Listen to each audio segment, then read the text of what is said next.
Lux was the prince of the former empire, and he had powers that allowed him to destroy entire armies alone. He was known as the Dark Dragon Knight, but after being defeated, he wakes up and sees himself locked up inside a prison cell. A girl approaches him, and he pleads for her attention to explain everything. He tells the girl that a cat had stolen a woman's purse, and as he was chasing it, he happened to accidentally fall into the school's shower room. He found himself on top of a girl, unsure how he ended up there, and desperately needed to think of a way to escape the situation.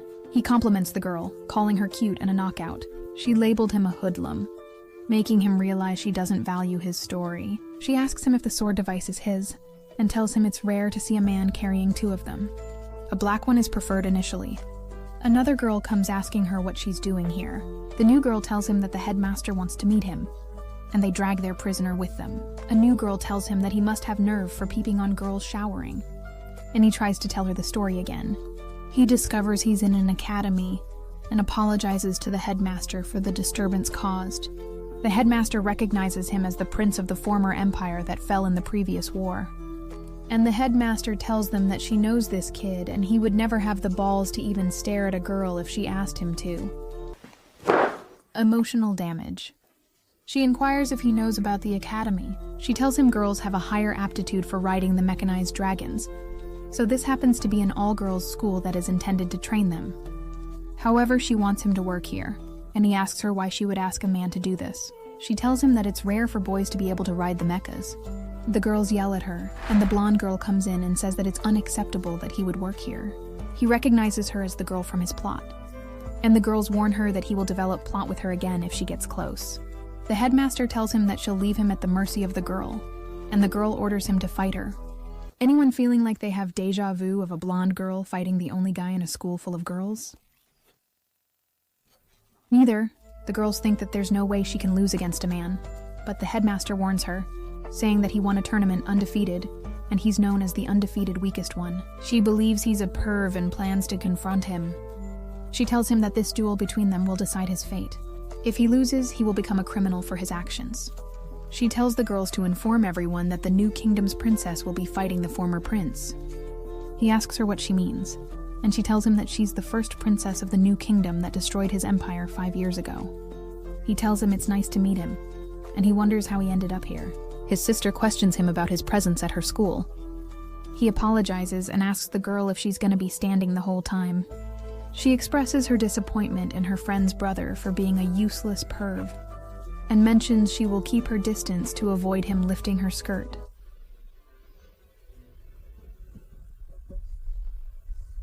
His sister questions how she can pay his debt if he's in prison, emphasizing that they've been seen as criminals since the war and already owe a lot. He needs to be more responsible, she tells him, and he tells her he's been trying his hardest to do that. The girl tells him his efforts are very clear by how desperate he is to grab girls in their baths.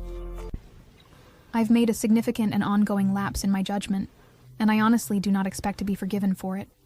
His sister advises him to behave and insists he must win against the girl. He enters the ring and hears the entire crowd screaming for him.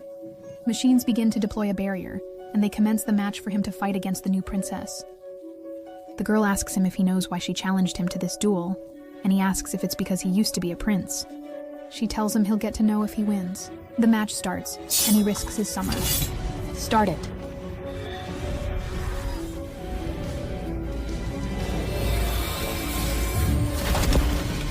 She comments on his pathetic appearance and claims her machine outperforms his. She has a divine raiment.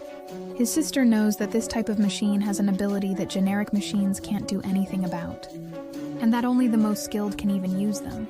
The teacher tells them to start fighting, and she begins firing at him right away. He dodges her bullets as she urges him to entertain her, expressing her preference for roughness. He attempts to dodge her magical ability, but gets a direct attack. He inquires if they can resolve their issues if the match ends in a draw. He tells her he's truly sorry for what happened in the bath, and the girl thinks that he's not just some random imbecile. He's the king of morons. She summons her cannon. The girl tells him that he should get rid of his dragon and use the sword he's hiding. He apologizes for not using it, and the girl warns him of impending doom. Her metal weapons begin flying at him, but he dodges and parries them at incredible speeds. She unleashes her laser beam at full power.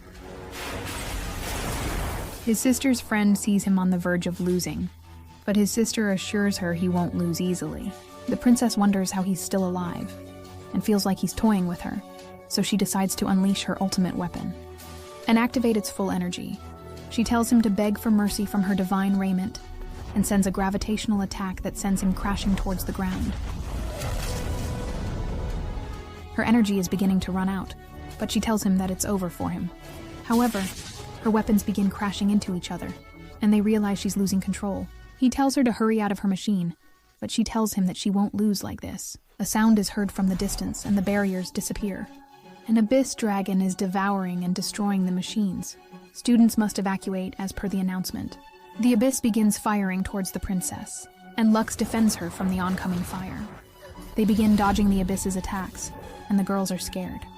Fairy comforts them, telling them that her brother won't lose against a single abyss. Lux flees the dragon, recalling his plea for her assistance in destroying the abyss, which he cannot do alone. He told her that he will signal her to use her cannon, and that she should be ready for his signal. He dodges across the sky, firing against the dragon and baiting it towards his trap. The abyss begins rushing towards the princess, but he distracts it. However, the abyss slashes his arm off. The princess uses this opportunity and fires at the dragon, annihilating it.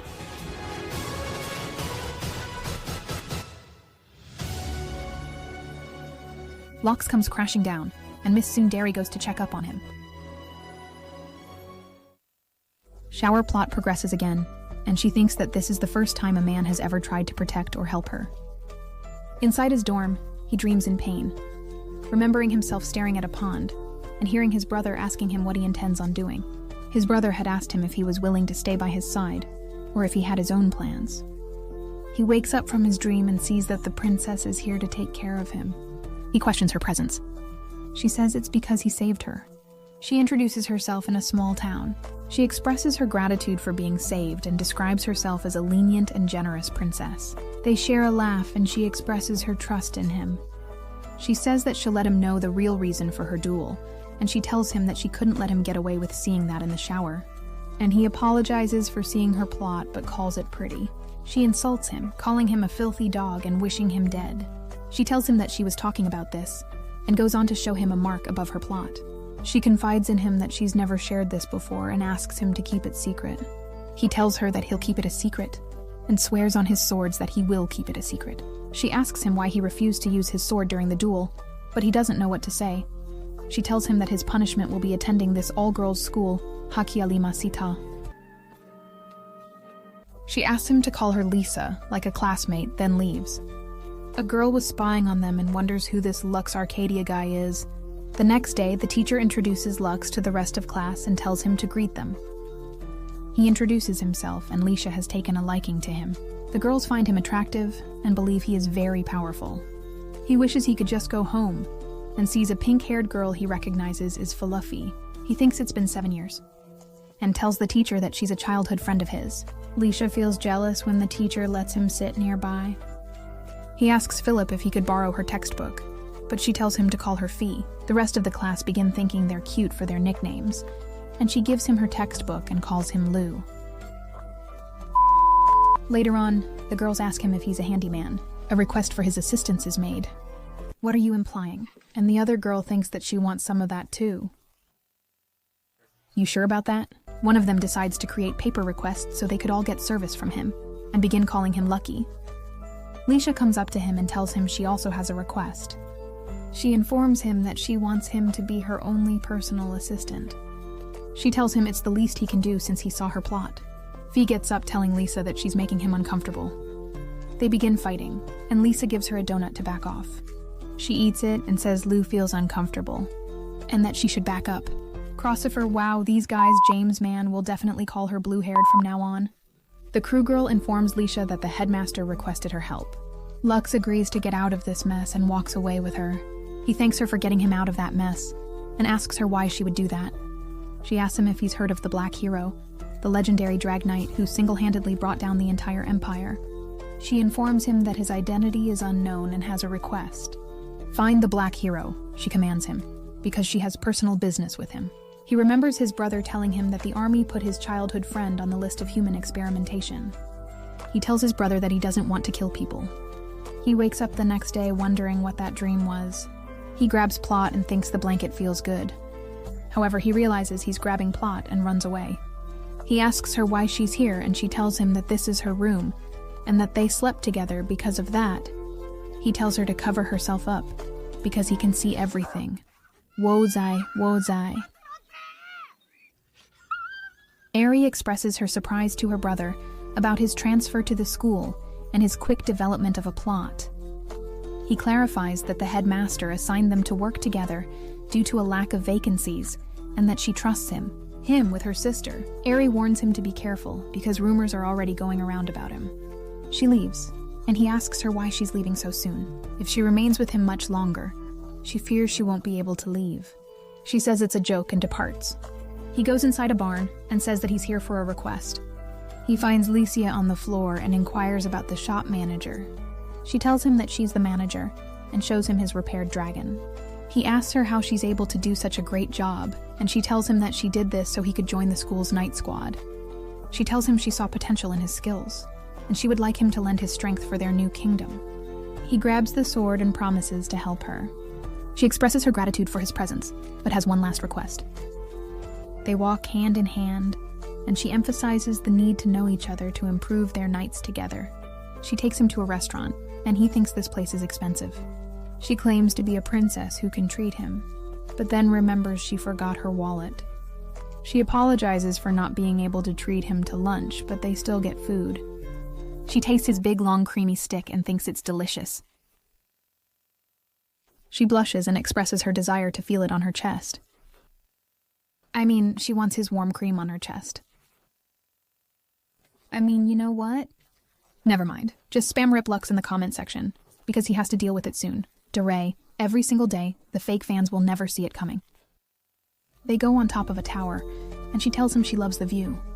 He mentions he used to clean the place as a young man, and she questions how he became a handyman prince. He tells her he's impressed by how she's a princess, but is able to repair those machines so well. She leaves, questioning him about what it means to act like a princess. She tells him that 5 years ago, she was captured as a war hostage to be used against the king. Her father. She tells him that the brand on her stomach was because of those people making it seem like she's their property, and she wished for her father to come rescue her instead of his country. She explains that she couldn't die, so she chose to support the empire that had forsaken her.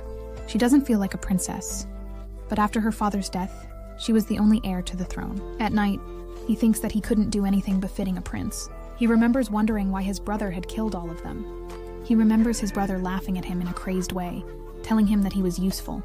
They avoided using the whistle that calls forth abysses. He states that if he hadn't killed everyone, they would have killed him. His brother tells him that he doesn't understand anything. Lux wakes up confused about falling asleep and hears bells. The teacher lets everyone know that an abyss appeared, and that there are security forces headed to eliminate it. They are the last line of defense, and must be prepared to fight.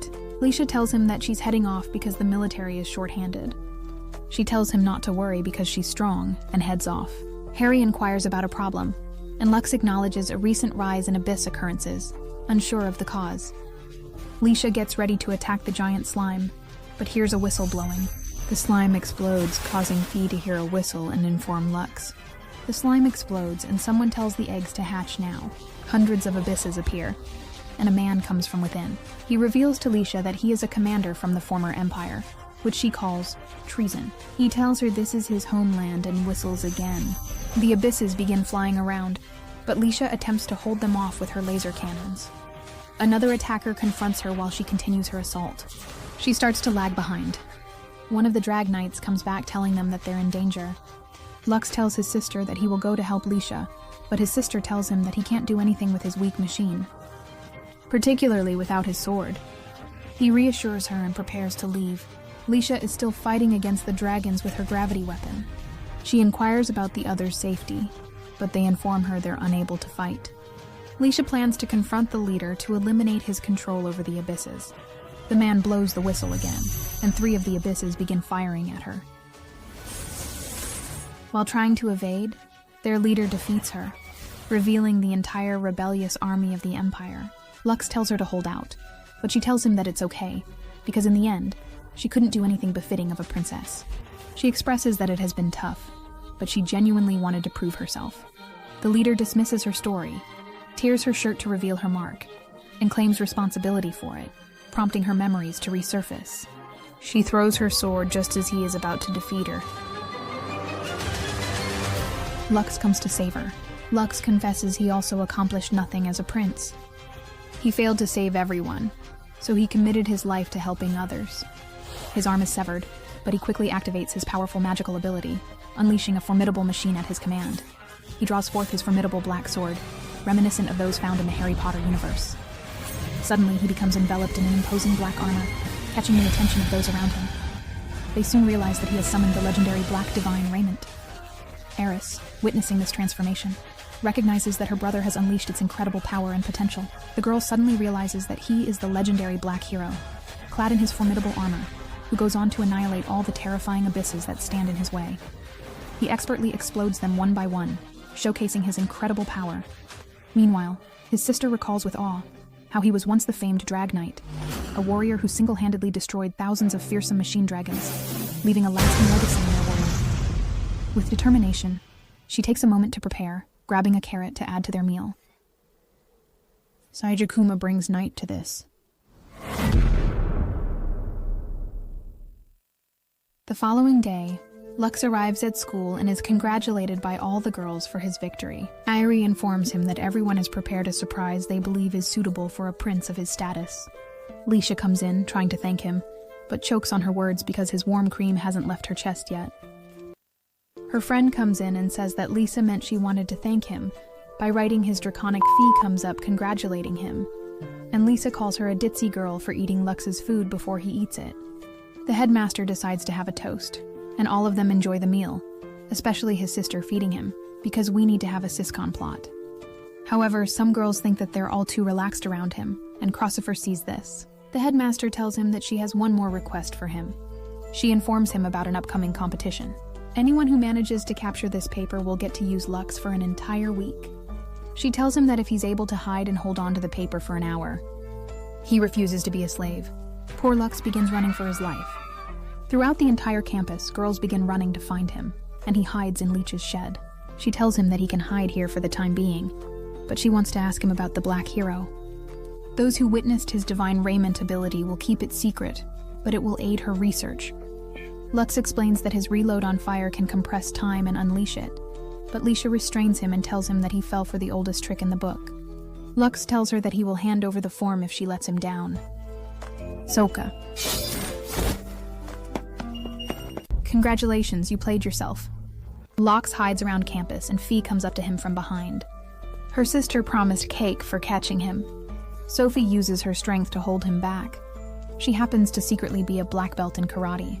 She uses her secret technique to make him lose his mind, and the red paper falls. She lets go of him to take the paper, but he grabs it and runs away after promising her some cake later, with only 10 minutes remaining. He hides inside the library and plans on hiding behind the boxes until time is up. A group of girls enters, including Crockiferi. He realizes that he's managed to get stuck in the girls' changing room. As the plot unfolds, they worry about Luck becoming too forward or attempting to spy on them, recalling his behavior with Lisha in the bathhouse. He feels guilty for how low his reputation is, and a girl asks Crossifer to grab a book. She notices Lux sitting there, staring at her, while searching for the book. Lux's entire life is over at that instant, and the girls wonder what's taking so long. Crossifer will follow them after obtaining the book. After they leave, Crossifer tells Lux that the coast is clear. She gently tells him that there's truly no need to hide anymore, especially since an hour has passed just a few minutes ago, and reassures him that she can securely hold on to his precious paper to protect it. Lux is puzzled by the sudden ring, but Crossifer explains it was her plan, allowing her to do anything she wishes with him this week. All she had to do was move the clock hand to trick him. Craw as if her bends over, telling him that she wants him to blow her back out this next week. What do you mean by that? Lux questions her mental state. That night, Eerie advises him to be less conspicuous before they enter a secret room to meet the headmistress. She shows him the dragon whistle and reveals that it might be the key to entering the ruins that have been locked for the last century. They will invade it next week, and she wants Lux to try and open it for her. Lux understands his duty, but later that night, Eerie tells him to be careful and use protection when blowing Crossifers back out. Sorry. She warns him to be careful on his date with her next week, because she might be hiding something. The next morning, Crossifer begins explaining her wishes to him. She moved to the kingdom due to a politically motivated forced marriage, but before losing her freedom, she plans to achieve her personal goals by tricking her butler into believing she has a boyfriend. She asks him to come nearer and leans in. The girl starts screaming. Crossifer warns him that she will tell everyone about him peeping if he doesn't follow through. These girls are scary. Poor Lisha is getting again. At night, Crossifer privately tutors Lux, but Lisha barges in to interrupt their time.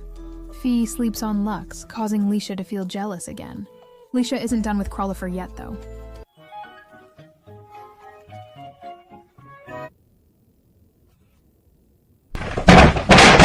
She tells Crossifer that it's understandable that she's silent after finding out how far their relationship has developed. Crossifer questions the seriousness of love in this land and holding hands. But Lisha's friend reveals that she doesn't know much. Lux asks Lisha if she knows what a kiss is, and she blushes and says she knows exactly what it is. She explains that they will only do it after marriage, as it's essential for having children.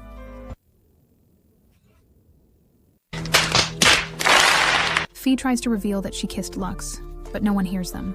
Crossifer suggests resting for their date tomorrow, prompting Lisha to erupt in anger. The next morning, Crossifer dons her cutest outfit to catch Lux's eye, strutting around campus to attract attention. This is all necessary to make sure everyone believes it's real, and we have Sherlock Holmes and Watson sneaking around. They go shopping for clothes at first, but Lux has never been in an expensive store, even though he's a prince.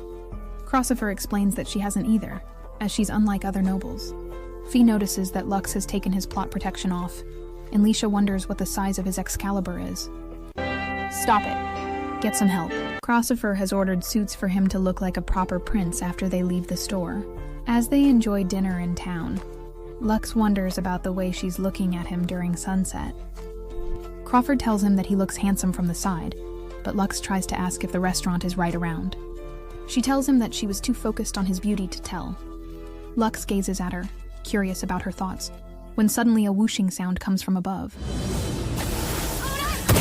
Bandits come and tell them that if they try anything stupid, their friends will blast them. Lux wonders if they're trying to kidnap them, since they're from the royal family, but Crossifer tells him that she will summon her machine dragon if he can distract them. He draws his sword and defeats the bandits before him. Bullets come to destroy them, but Crossifer blocks them from ending Lux. The mechas get in position to destroy her, but Crossifer uses her wise blood ability to see into the future and destroys them in one blow. Lisha and Faye appear to explain the situation, but Lux asks why they're dressed like it's Halloween. They tell him it was part of their disguise to sneak around and save him. But Faye notices that a man is trying to escape.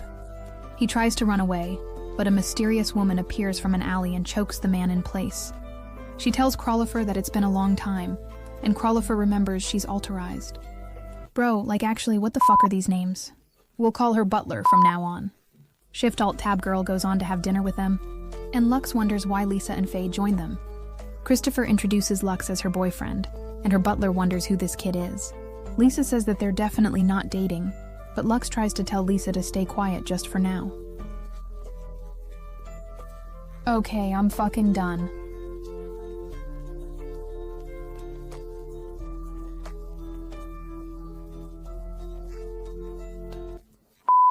Who the fuck named these characters?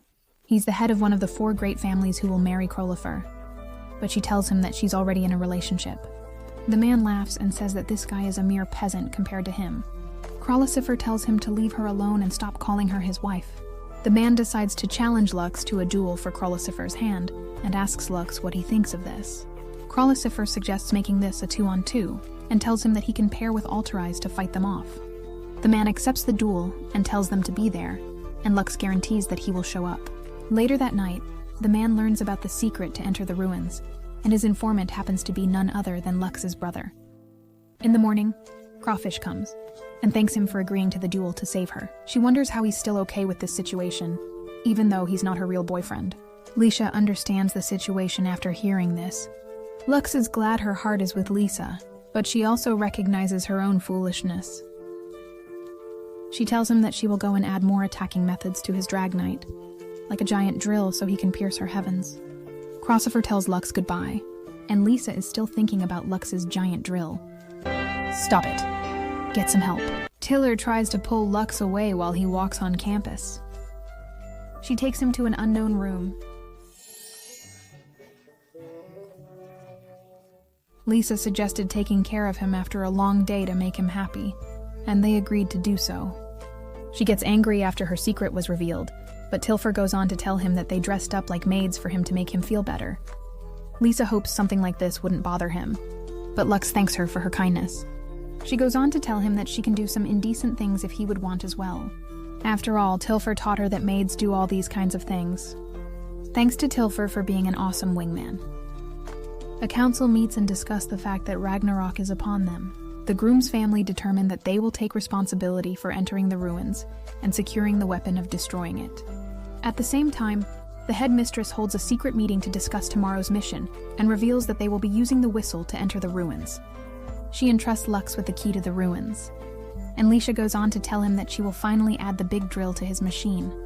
This girl really wants to get drilled. Giggity. Locke begins to ignore her and questions Crossifer's presence in the room. After the meeting, he asks her why she was attending when she's a transfer student. But she tells him to stop treating her like a special member, since she got permission. She tells him goodbye and walks off. Later on, Lux spends time in the bath wondering what Krolifer is after, but sees giant plot development cannons armed and ready to attack. The brilliant headmistress is responsible for this, and Lux departs without any further plot progression. Fee says that she only bathes with a guy she likes. They hadn't bathed in a long time, and Lux thinks that Fee has gained massive plot cannons. Lux is struggling to stay focused as Fee starts to fall asleep and is on the verge of drowning. Lux grabs her and tries to wake her up. We must stay focused, brothers. We must stay focused. She wakes up briefly, prompting his concerns, but soon drifts back to sleep. Lux notices that she had a scar on her back, but notices that it's disappeared since then. He is puzzled by the situation, but Fee advises him to ensure his safety tomorrow. He promises he will be safe, but begins to pass out from all the heat and blood flow. The teacher reveals the leader of their mission the next day. It is none other than Barzide, and Lisha asks what's the meaning of this. He tells her that he's mainly here just to help, especially since his future wife is among them. He wants to personally protect her if anything were to happen. They head out and arrive at the ruins before them. Crossford moves forward to enter the ruins, and Lux wonders why she's in such a hurry. A massive abyss emerges from the fog, revealing a formidable Diablo within. One of the legendary Abyss, able to destroy an entire city alone. It rushes forward towards Lisha's friends, but Lux fends it off with his sword. Lisha attempts to rescue him as his sword gets crushed and he faces imminent danger. The dragon swirls around the entire field, while the Abyss is attacking one of the knights. Krolcypher uses her wise blood to stop him in his place. Lazarite sees his opportunity and uses his divine raiment and sends the Abyss flying back. He challenges Lux to a race to see who would beat the Abyss first. Krolcypher comes to interrupt their feud and tells them to focus on completing the mission. She goes on to engage for wise blood, but the dragon's movements are all unpredictable now, and she fires without a single bullet hitting on target. The Abyss launches a fire blow that rushes straight towards Krolcypher, but Lux saves her in the last second. The rest of the army engage their weapons to fight off the dragon. All their shots fail to hit. Barzide launches his axe and manages to be the only one to slash the Abyssal, but this shocks Croesus, because this is the first time her wise blood's ever missed. The dragon emanates a white aura and is on the verge of self-destruction. The explosion blinds the entire field, and Lux notices that Krolifer's armor is beginning to break down. The ruin begins to open a sequence of gates, and Lux rushes forward to try and save her from the explosion.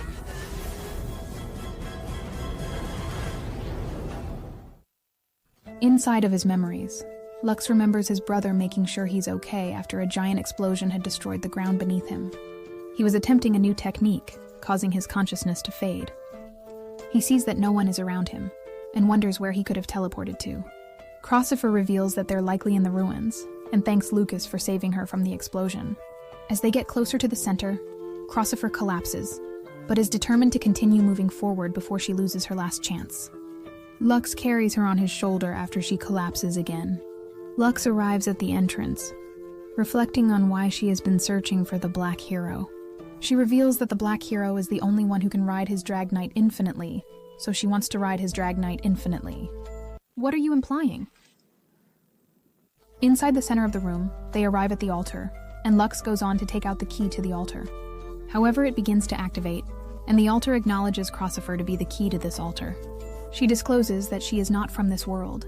She has survived the ruins. Lux grabs Crosifer and runs away as the structure above them begins to collapse. They manage to escape, but are stuck inside of the ruins. But Crosifer moves forward. These box-shaped objects was where Crosifer was first found, revealing that she's not a real daughter of a royal family. Her father had found her abandoned here, so he adopted her and raised her with no memory of this place. She felt she didn't fit into their family. She felt distant from everyone, who looked different. So she did her best to become a drag knight, just to gain everyone's love.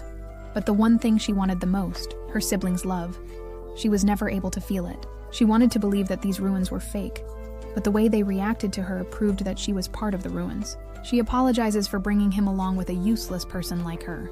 Lux assures her that she is his friend and partner, and he doesn't want her expressing sadness, regardless of others' feelings. Crosifer tells him not to believe all the bullshit a woman says. We live in a wicked world. She questions his kindness, and Lux explains it's likely due to his upbringing. He and his mother were kicked out of their house, but he could never forget that moment. Nobody would help his family when his mother was bleeding out, and that was the last time he ever saw her. He grew to despise all people and felt disgusted by them. But Fee was the only person that saved them. She was their only help, despite his lack of value. So she gave him hope to not hate everyone in the world. Krawls wonders if Lux's kindness could have saved her if he were the Empire's prince. But a giant drill comes and pierces the ground. Lisa asks him if he can finally realize that a drill is useful, because she wants him to hurry up and drill her hole already. Lisa questions Lux about any oddities with Crolifer, but he is clueless, and she calls him a lewd perv. Later, Jerry scolds him for failing to gather information from the ruins, but gives him herbal tea to aid his recovery before the duel. Lux takes the drink and passes out.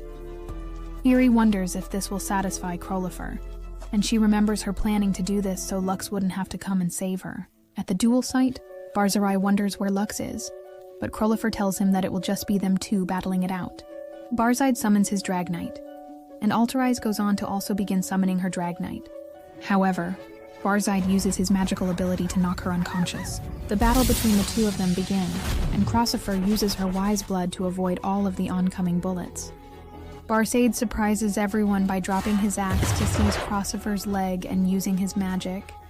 Crosifer's blood shots fail to hit their target, and he finally reveals the true source of his power.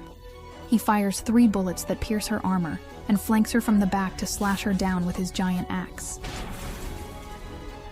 As he stood over her, it became clear to Crosifer the only reason he tagged along was to observe her drag knight's divine raiment ability, and he was also the person who sent the bandits to attack her.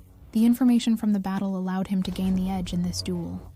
Barzide calls her a mere tool that can't do anything against a man such as him, and tells her that no one in this world can save her. However, a sword comes slashing down, and Lux apologizes for being late. The Black Hero has arrived, wearing his divine black attire. Lux tells him that he will never hand his girlfriend over to him, and Barzade challenges him to come and take her. De Oro Dong Faya.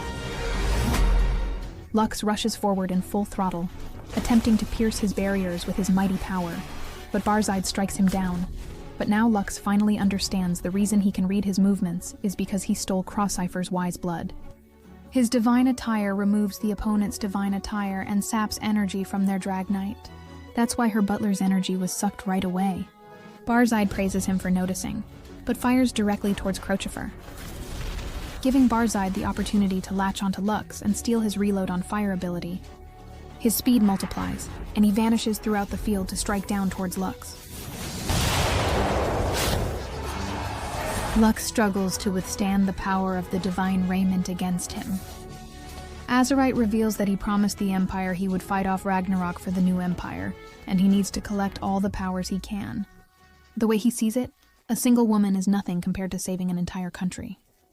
However, something changes in Lux's armor, and it begins flashing red.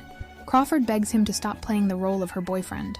She used him as a tool and is insignificant. She shouldn't have tried to involve someone in her life. No one has cared for her, and that was for the best. Lux's armor gleams as he declares his love for her, promising to save her at all costs.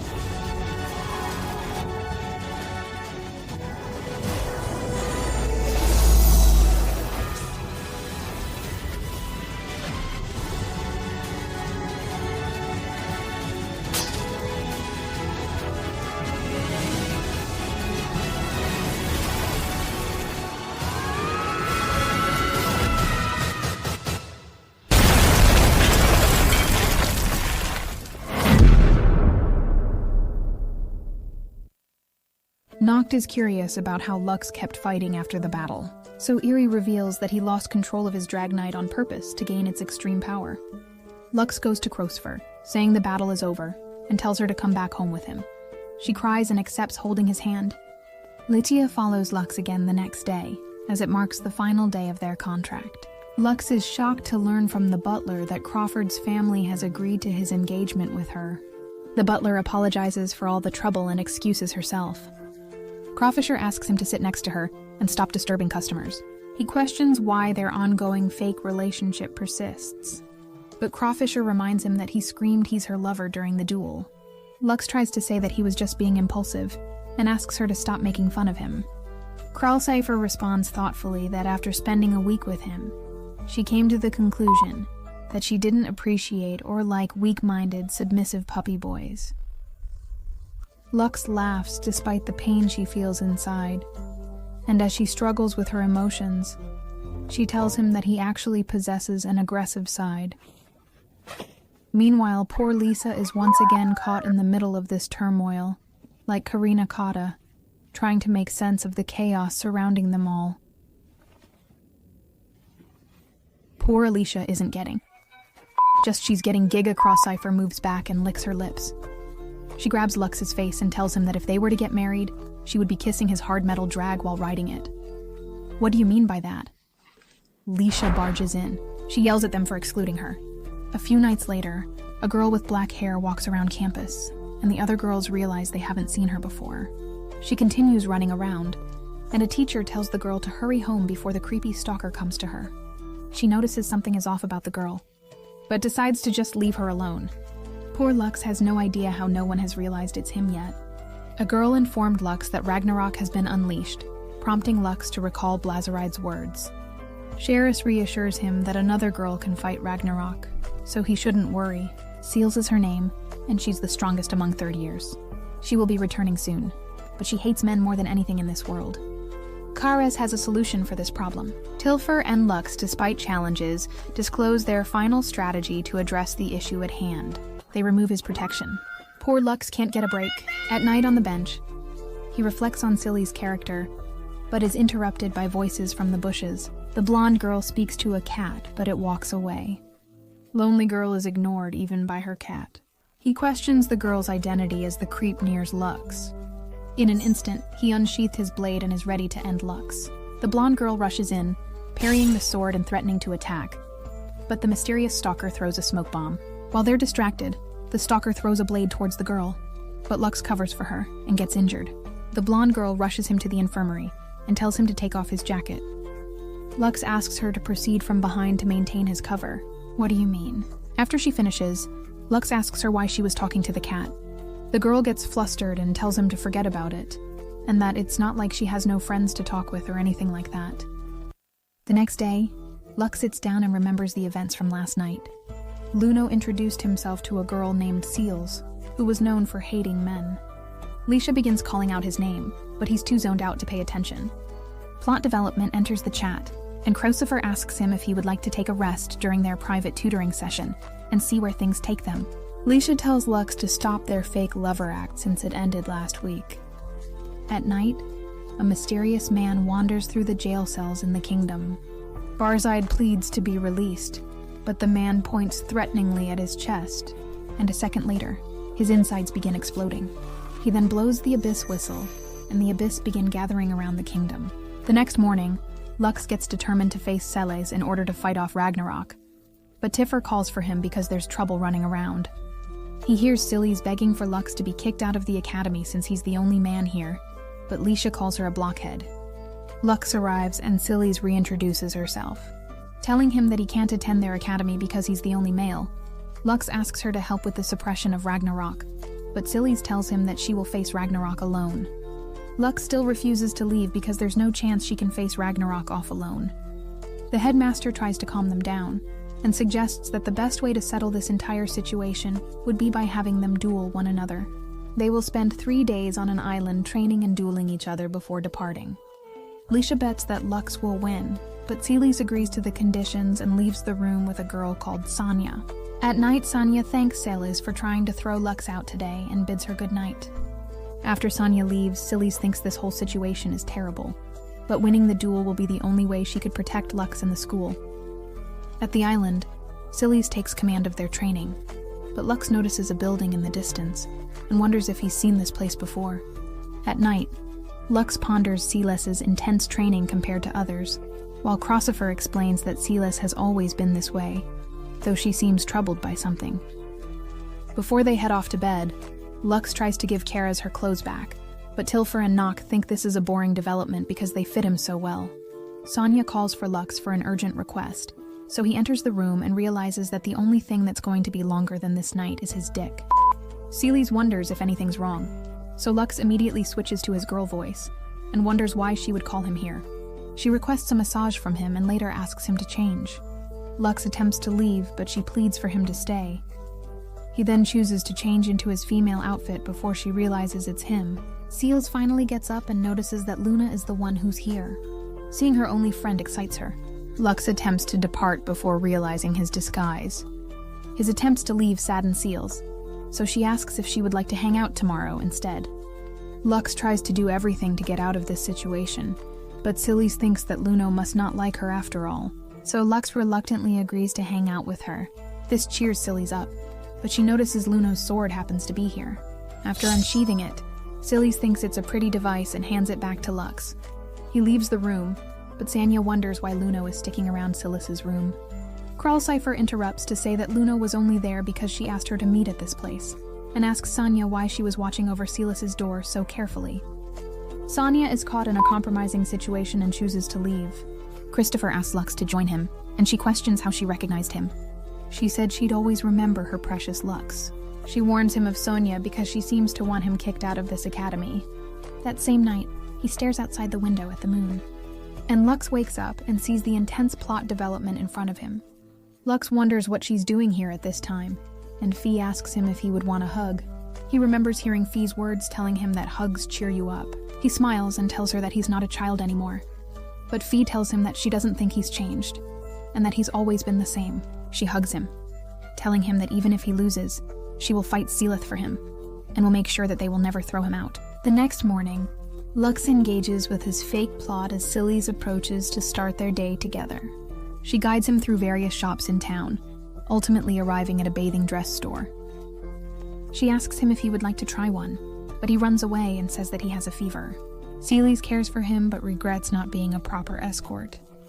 Lux tells her that she's wrong, and that he's been having fun walking around with her all this time. Celes expresses her happiness to Luno for finding a kind friend. Lux observes that Celes has fallen asleep in the middle of the day while they eat crackers together. Awakened by an eagle's screech, she understands she must not show weakness. Lux questions why she feels the need to always stay strong, so she tells him that strong people should endure their loneliness. He starts laughing, remembering how she was talking to a cat. She gets embarrassed and tells him to forget it already, because it's not like she was alone in the imperial capital and filled with loneliness or anything. Stop the count! Ha ha ha! Stop the count right now. Celes gives up. She even hates how everyone thinks she's a man-hater here, and asks Luna if she could keep a secret. She tells Luna that she's not a man-hater at all, and actually wants to ride Lux's giant dragon eye.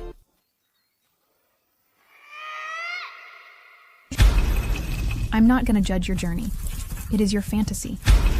The next day at the castle, investigative reports have found that Ragnarok's empty husk was found, but it appears that the body likely disappeared somewhere in the ocean. Celes changes for her swimming practice. and Sonia asks if Sillies is going to allow that man to swim with them. After being silent for a moment, she then reveals that she actually doesn't hate men. If anything, she's fond of them, since her teachers have always taken care of her. However, she can't rely on a younger man in her position, and will do anything to defeat Lux. Beach scene, you know what that means?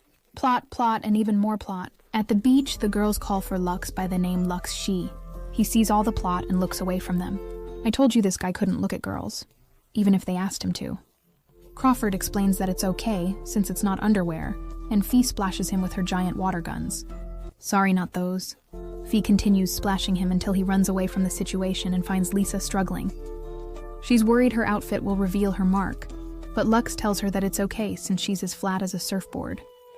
No, that one there was a violation. Personally, I wouldn't have it. Leisha yells at him, and we get Anne from the headmaster. Ari notices that she's outclassed in every single way and gets depressed. Lux asks her what's wrong, but she calls him a perv, and Leisha calls him a sissy-con. This is Giant Cannonballs finally appears, and asks the headmaster why Lux is joining them. She wonders where Luno is, and Lux realizes that he's screwed. Karis pulls him away and hands him a bikini to wear for the beach. Filfer is excited by this because she wants to see sea-suit Lux, etc. Immediately Lux runs away, but bumps into Seelith. Cecilia mocks him for having so much free time to go to the beach and leaves coldly. This puzzles Lux because he remembers her telling Luna that she wanted to apologize to Lux. She had learned her swordsmanship from his grandfather after all, but in the end, she was the reason for his death. Her only remaining wish was to make sure that his grandson doesn't face the same fate, so she must beat him against all odds. Lux sits alone in his room, knowing he can't lose either. In the distance, the mysterious stalker oversees them and meets up with Lux's brother.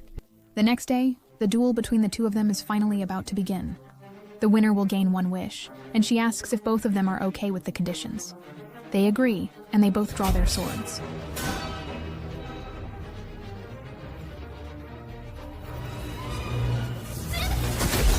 The girls notice that Lux is using his wyvern instead of his black drag ride to keep his identity concealed. The two dash towards each other and clash their swords, but the mysterious stalker runs around in the forest. Charis and Tiller catch the mysterious man after intercepting all their letters, and have uncovered the true identity of the stalker.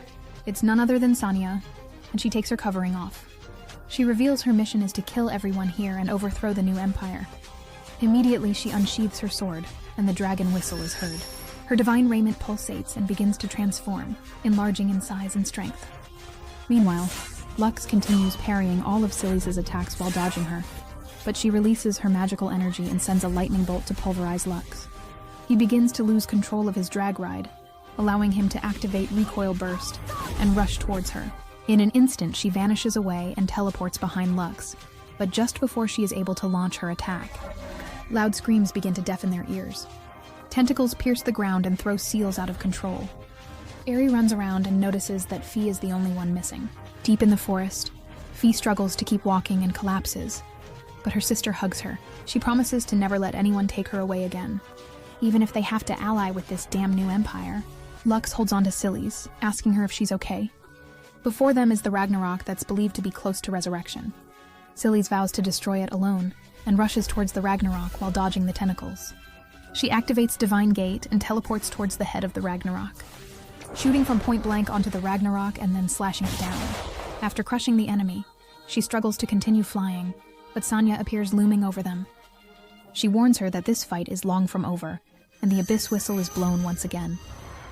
Lux sees the man and wonders why his brother is here. The Ragnarok revives from the ground and is fully healed. Sanya rushes to end Silly's, but Lux barely manages to deflect her blow. Sanya calls him a clown, wondering if he knows the truth about his grandpa, because after all, the one who killed him was none other than Silly's. Lux is unfazed, having already known this, but the Ragnarok launches a smoke plume for Sanya to create some distance. Sanya takes this opportunity to shoot him down. After a while, Lux finally manages to wake up Silly's from being unconscious. She sees him and apologizes for not telling him about his grandfather's death. During her childhood, she had learned that there may be corruption in the former empire, but when she told Lux's grandfather, they imprisoned and killed him, throwing the rest of his family out of his palace. Still, his last words encouraged her to always seek the truth, because she happened to be right. This is why she's always wanted to defend Lux and apologizes for deceiving him and lying to him all this time. She wonders if he must be upset, but Lux tells her that she's wrong. He unsheathed the black sword, revealing that he's also been deceiving her all this time. This time, however, he will no longer deceive her. Can't get sick.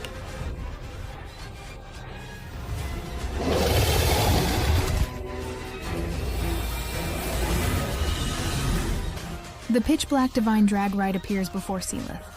Lux tells her that he's never hated her and loves her awkwardness. He takes off flying straight towards Ragnarok. In an instant, he destroys Sonya standing in his way. As he gets closer, he activates his reload on fire, and even as the Ragnarok launches his tentacles towards him, Lux's incredible speed allows him to destroy every single one of them. This is his hidden skill in action.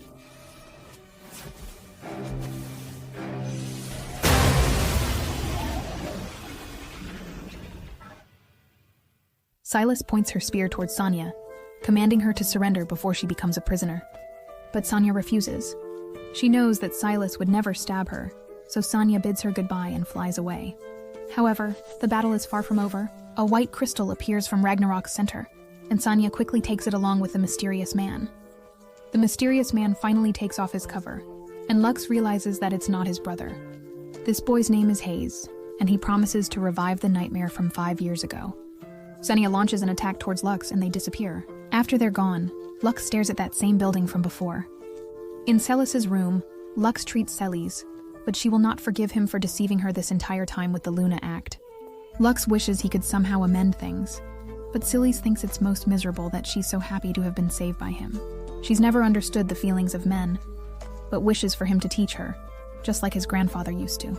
If he does, then she will approve his entry back into the academy. Lux promises that he will, but tells her only if she gets on her knees, and while staring at the building once more that night, he tries to remember the nightmare from 5 years ago. However, all the images in his head appear distorted and dark, and he realizes that he really can't remember it. Interrupting his thoughts, the ground rumbles, and a giant object begins exiting the ocean. A giant whale-like object appears in the sky. It's one of the ruins. The headmaster goes on to reveal the real reason she's brought them to this camp. 9 years ago, Lux remembers his brother destroying an expensive statue. They tried to hide the fact it was their fault by blaming it on one of the girls, and they picked Fee to take all the blame. Inside the headmaster's office, the principal asked her why she would do such a thing, but Lux enters the room and claimed he was the one who broke the statue. While he walked away, Fee held his hand, thanking him for taking the blame, even though he wasn't the one who did it. She tells him not to apologize when he's not the one at fault, and hands him a cookie. He eats it, and she calls him Lu Chan. Her name is Faye, and when he says it, she smiles back at him. The next morning, Lux comes to Faye's room. She tells him that she will be participating in the ruins investigation along with him. Lisha comes in and asks him to come with her for a moment. She tells him that this will be how he gets rid of his drag rides limiter, the over limiter. Once he gets his release code, he will be able to unlock his drag knight's true form. But he must be careful, because the consequences could be fatal. Underneath the ruins, everyone gathers to begin the investigation. Aerie tells Lux that she'll be joining along with him, and asks him to protect her insides. Sorry, I meant protect her inside the ruins. They armor up and the ruins gate begins to activate. Inside the ruins, they must traverse 11 floors to reach the heart of the ruin, so they decide to split up into teams to investigate the ruins thoroughly. Lux is assigned the 6th floor, and Celis is excited to join his team, but Eric tells her to investigate the 3rd floor instead. Poor Celis is lonely all again. Lux tries to cheer her up by promising to meet up with her halfway through. Her happiness is apparent, and the other girls think she's definitely after Lux as well. While traveling around, Aerie tells him not to touch Nock, just because no one else is around. However, Nock reveals that Aerie shouldn't be worried because Lux is too much of a pole to stare at a girl even if she asked him to A. Lux tries to finally deny the allegations, but Nox asks him to point out one thing he likes about her. He tells her that he loves the giant plot cannons she has. Stop the cap. Nock thinks he's too much of a puppy after all, and Aerie gets jealous. The radar detects a nearby living object, and Lux goes to investigate. When turning the rubble over, he finds a mysterious girl sleeping. Crawlcypher catches up with them, realizing that this being is likely dangerous. so she asks Aaron and Nock to leave before being harmed. What's all that plot? Crosscipher knows this person isn't a human, so she strokes her face, and the being wakes up. The girl states that her system is booting up, and acknowledges Crosscipher to be her master. The girl thinks no one called for her, so she falls back to sleep. Crawford and Lux wonder what's going on, so the girl introduces herself as the supervisor of the ruins. She's an automaton. However, she has no recollection of the past because she slept too much, and begs them not to abandon her. The girl promises to follow her orders as administrator. They introduce the robotic girl to the rest of the crew. But Lux notices that something is off about Fee. He doesn't want her to push herself, and tells her to join his group until they've completed this mission. He begins carrying her around, and the headmaster notices something is off about her sister. They reach the Abyss production area, but Fee begins wincing in pain and warns him that something's coming. The Abyss whistle is blown, and Hayes is ready to activate the next part of his plan. Lux puts Fee down, but an Abyss rushes towards him to knock him off balance. It happens to be a Diablos, and Lux barely manages to fend it off till further. The Diablos rushes towards Lux and destroys his arm. However, this Diablos isn't the only one, and Crochifor alerts him that 2 other Diablos are roaming outside. Lux asks the headmaster to finish the mission before the Diablos attack innocent people, but the headmaster tells him to shut up and obey her already. However, Faye activates her drag ride to try and protect people, so Lucas activates his Black Divine Raiment to try and catch up with her. As he travels next to her, Faye reveals that she can pinpoint the exact location of the Abyss, puzzling Lux. He asks her if she's ever been to this island before, but the gate underneath them teleports them outside of the ruin. The Diablos rushes towards Lux, but Fee uses her ability to grab the Abyss and smash it onto the ground. When Lux lands, a sudden shock enters his brain, and this sensation begins reminding him of the events that took place. He remembers exactly what happened, but before he can react, the Diablos attacks Faye and sends her launching into the building. Lux flies to destroy the Diablos. His ambush overpowers the enemy along with the speed of his strikes, destroying it in an instant to find where Faye might be.